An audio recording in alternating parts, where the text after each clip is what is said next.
So we're going to use real life examples. We're going to do this in real time. I'd like to have, just thinking of the possibilities. It'd be cool if you could see what we were writing, but I'll just periodically hold it up and show you as I talk through it, because when we're in groups, what we're doing is we talk through it at the time. So if you want to follow along, this is the format of the box. But you don't have to do it like this. You can literally just grab any notebook with any piece of paper and any pen and write down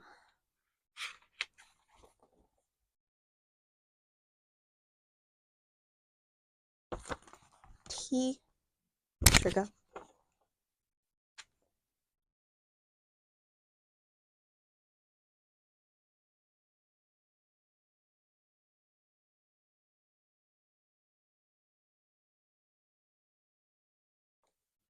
of course I did this like the messiest way ever.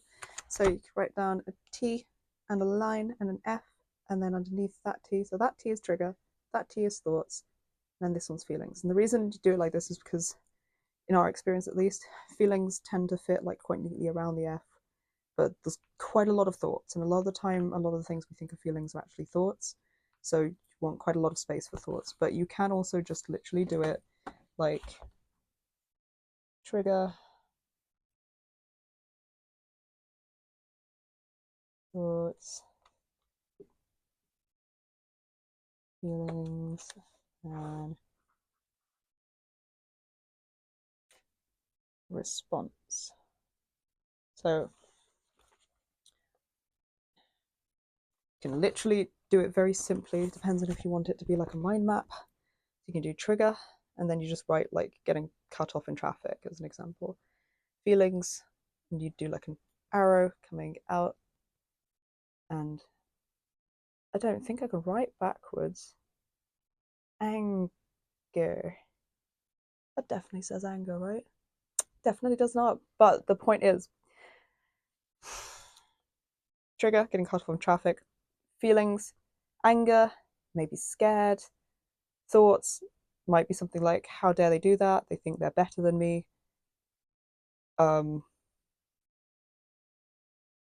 What if I'd got into an accident?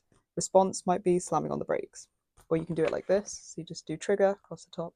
Thoughts, feelings, response. I'm going to use a real life example so that I can use a real life example. So, trigger, going to vlog.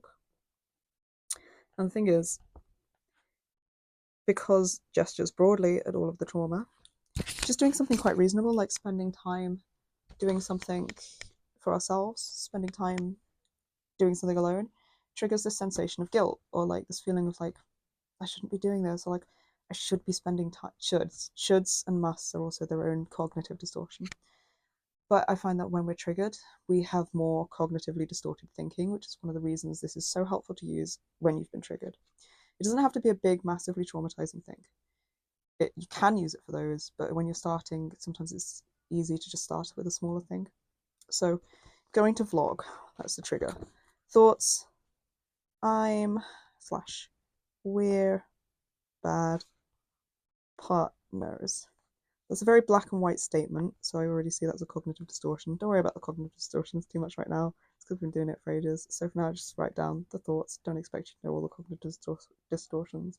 I still only know like 5 of them, but I see them. I can see you. So, trigger, going to vlog. Thoughts, where I'm a bad partner. I should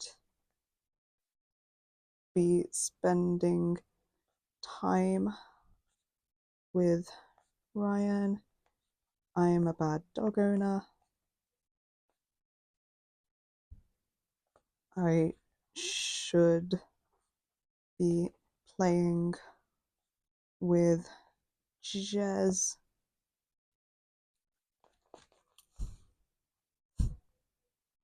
They won't be around forever. It's important to just be very honest with yourself and not judge the thoughts as they come up. Like, these are just cognitive processes that our brain is going through. It's not a personalized thing. We're not like, it doesn't have a meaning about us. the thoughts we have, but often it can feel like it does. This is another great reason for doing this, because it can really help to detach the meaning we create when we can see it. But it helps if you can, the more thoughts, the more you have to work with. And if we judge our thoughts a lot, then we might find, especially in the system, that a lot of thoughts get withdrawn or not talked about, and we don't get given them to work through. So just write down anything that comes through your head after the trigger, and just do your best to remember it. It's just your brain doing what it thinks it needs to do to survive. It's not a meaning about you. I'll regret spending time away from them. Maybe Ryan will be mad. But these are the thoughts I get. Maybe Ryan will be mad. Oh, so he won't be mad is also a thought. That's like a counter thought. We tend to focus on, like, it's a good idea for TTFs to focus on the negative thoughts, because then we can work through them and spot them. But if you want in another colour pen, sometimes we add the counter thoughts, because we get more and more of them since we started doing this. So we do get counter thoughts like he won't be mad. So I've seen from evidence he won't be mad. I still get the thought maybe he'll be mad. Is he mad? And if your brain asks a question, often your brain has an answer. So you can repeat the question and see if your brain will give you the answer. So my brain said, is he mad? So is he mad? He could be. That's what my brain says. What would it, I can repeat another question. So what would it look like if Ryan were mad?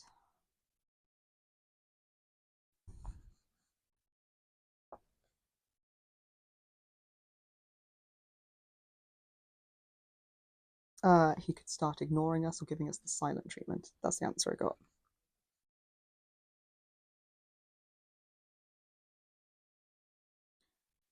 So I know he's not doing that because we were interacting. That's not something he does. I know that. But it can help because I can see the evidence and go, okay, he's not doing that. It's not the sort of thing he does.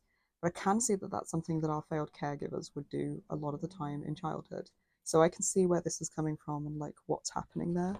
So the trigger, going to vlog, all of the thoughts, and then the feelings. Proud because we're still doing it anyway. Then also a bit like guilty, maybe. Worried. Maybe a little bit of shame. Maybe a little bit of anger because of all of these responses being so difficult. Maybe a little bit of happiness because we went and vlogged and we've been wanting to make these vlogs for ages. And then response, going to vlog and TTF about it. Cool. So then the completed TTF would just look something like this. You get the trigger, the thoughts. Am I in the right place? Yeah, the feelings and the response. And then the more you practice doing this, the more awareness you build of yourself, of your thoughts. Like, we've been doing this for a while, which is why when I go through this, I'm automatically thinking, oh, I see cognitive distortions. And like, that is such a relief, because when you see that your brain is using a cognitive distortion, you're like, oh, that's cool. There's a trauma-based protection. It's not giving me accurate information because it's true. It's taking shortcuts because it thinks it has to. Therefore, I can let that thought go. That's like what it means to me now, is like instant drop the weight of my shoulders relaxation, because I'm like, oh cool, that's not happening. So like when I went through the questions and I went, what if he's mad? Felt a bit of tension in my stomach. And it's cool if with feelings you also can describe like the somatic sensations, because it can help you to bring more connection. And the more you can notice those, the more your body can release those emotions, and it helps with processing stored trauma as well. And it helps with connecting to your body. It just helps with a lot of things. So much. I can't sell this enough. So I felt like tension in my stomach, tension in my muscles. When I was thinking he could be mad at me, I felt this feeling of guilt and of sadness, kind of loneliness. And then as I thought, is he mad? I still felt stress because I thought he could be. And then when I said, what would that look like? I felt this kind of like hesitation and this pause. I thought about what it would look like, and then I thought about the evidence I have for how he's responding. It's just a massive relief immediately. Like, I almost feel like crying level of relief, because I'm like, oh, that's not what's happening. He's not mad. He doesn't look like he's mad. And also because I'm a bit practiced, no way near as much as I'd like to be, and we're aiming to be in future, but a bit practiced at spotting cognitive distortions, I'm like, oh, okay, that's mind reading, that's jumping to conclusions, and I see why it's happening, because this is how early caregivers would have behaved. So this is like why that's being projected into the present now, even though it's not happening now. And I just felt so relieved, like I could cry, and tension just like released and melted away. And you can do these with anything, everything and anything that triggers you. And a trigger really, like for us, usually triggers can cause flashbacks because of the complex trauma. But a trigger really is just essentially any stimuli, anything in the environment that makes you think and feel and act differently. So, like getting cut off in traffic, as an example, could be a trigger for some people. Orange juice is a trigger for us. Um, it's just like with trauma, a trigger is anything that your brain has come to see as a predictor of a dangerous event. But you can also have positive triggers. Like, we can go past toy stores and our kids will get triggered to the front, and that's a positive trigger. I've heard people call them glimmers, which is cool.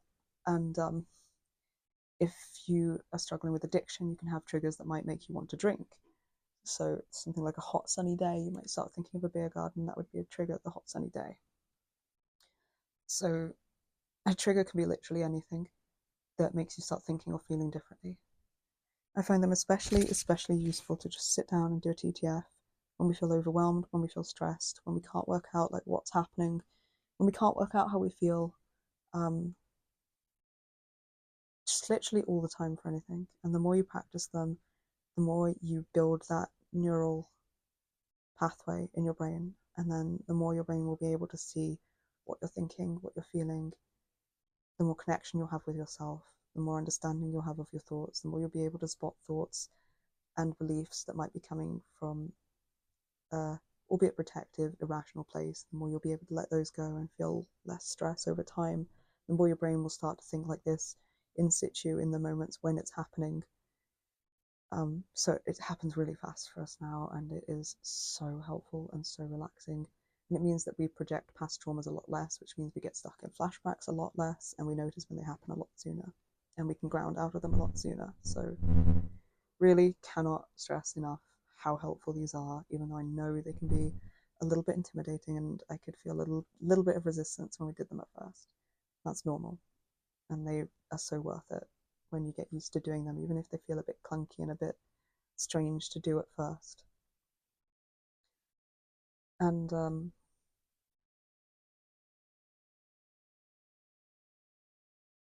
I think that's the basics. Try and go through one when we've learned more about cognitive distortions, we'll go through some with a view of like pointing out what they can look like and where they are.